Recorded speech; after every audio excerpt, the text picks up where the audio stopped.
Bonjour à tous et bienvenue dans cette nouvelle vidéo de blog.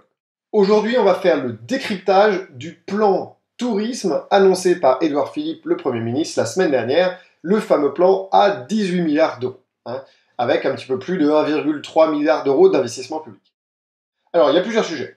Le premier, c'est les dates d'ouverture. Donc, a priori, c'est bon, on va pouvoir faire les vacances de juillet et d'août. C'est une excellente nouvelle.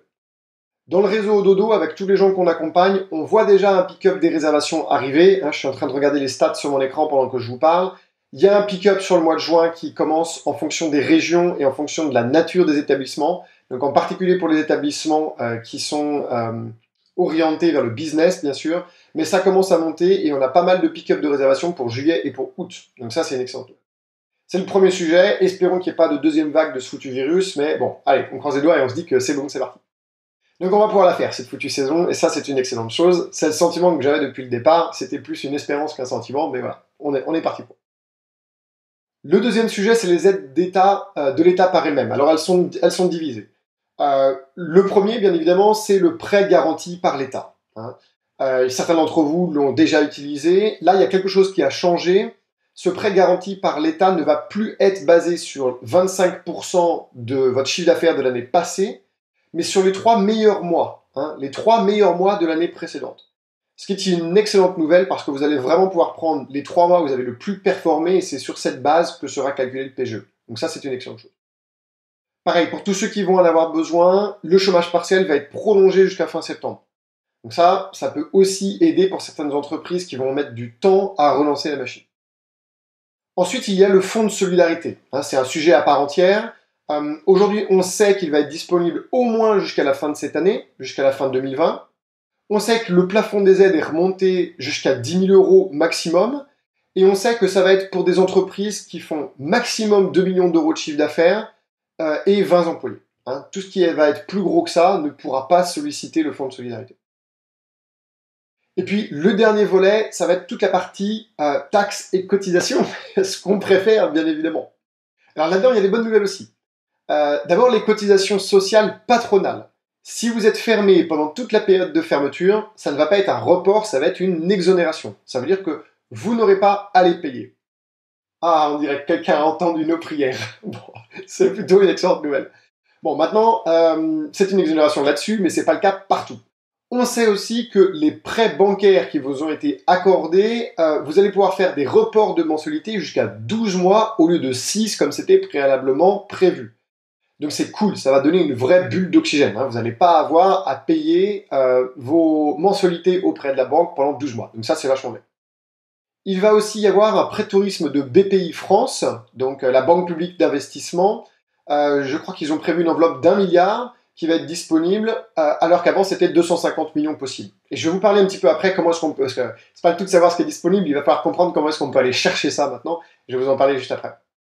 Ils ont aussi parlé, donc pour tous ceux d'entre vous qui, en plus des hébergements, ont une partie restauration, ils déplafonnent. Ils augmentent le plafond d'utilisation des tickets restaurants pour gonfler la consommation, donc ça, c'est plutôt une bonne chose. Et puis, le dernier point sur le volet taxes et cotisations, c'est la cotisation foncière des entreprises qui va être dégrévée jusqu'à 2/3. Donc ça, c'est pareil, ça va être au cas par cas. Et je crois que la dernière chose également, c'est qu'en fonction des régions et des communes, la taxe de séjour pourra éventuellement être diminuée ou carrément sautée. Donc ça, ce sera à voir, et c'est à faire du lobbying avec votre office de tourisme local pour faire en sorte que ça saute, ce serait le cas. Voilà pour le topo global. Maintenant, comment faire pour aller chercher ça? Il y a un site internet qui a été mis en place par le gouvernement qui est vachement bien foutu, qui s'appelle plan-tourisme.fr. Vous allez sur ce portail et vous suivez les étapes, ça va vous demander la taille de votre entreprise, où vous êtes situé, etc. Et après, ça va vous faire la liste de tous les points de contact que vous pouvez contacter pour aller chercher les différentes aides qui sont disponibles pour vous en fonction de votre taille et en fonction de votre localisation, de votre emplacement géographique. Donc ça, c'est vachement bien. Donc je vous le répète, puis de toute façon, je vais vous le mettre à l'écran, c'est plan-tourisme.fr. Voilà, donc c'est cool, je suis super content qu'on puisse faire cette saison et que ça redémarre. Toujours dans la même veine, on continue d'accompagner avec nos rendez-vous de diagnostic gratuits. On va continuer à les faire après le confinement. Donc si vous avez besoin de prendre du recul sur votre activité, sur votre commercialisation, prenez un rendez-vous avec nous, hein, je vais vous mettre le lien en dessous. L'objectif de ce rendez-vous de diagnostic, c'est de faire ensemble une analyse de votre commercialisation, de faire un état des lieux de tous vos points faibles, pour commencer à bien comprendre quelles actions vous devriez mener pour pallier à ces points faibles et pour pouvoir monter en puissance. Hein, c'est vraiment ça l'objectif. Il faut prévoir 45 minutes à 1 heure, et puis on se parle au téléphone, par Skype, par FaceTime, par signaux de fumée, bref. Il y a plein de moyens de communiquer aujourd'hui, c'est relativement simple, et ça vaut vraiment le coup de prendre le temps qui nous reste encore avant que la saison démarre plein pot pour faire ce genre de choses et vraiment prendre du recul.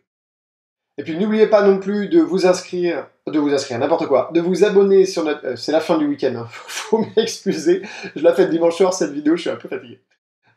N'oubliez pas de vous inscrire, non, je refais la même erreur, je suis navré. N'oubliez pas de vous abonner à notre chaîne YouTube pour être notifié quand de nouvelles vidéos sortent, je vais vous montrer à l'écran comment faire. Et puis je vous abandonne parce que comme vous le voyez, je ne suis plus apte à vous parler ce soir.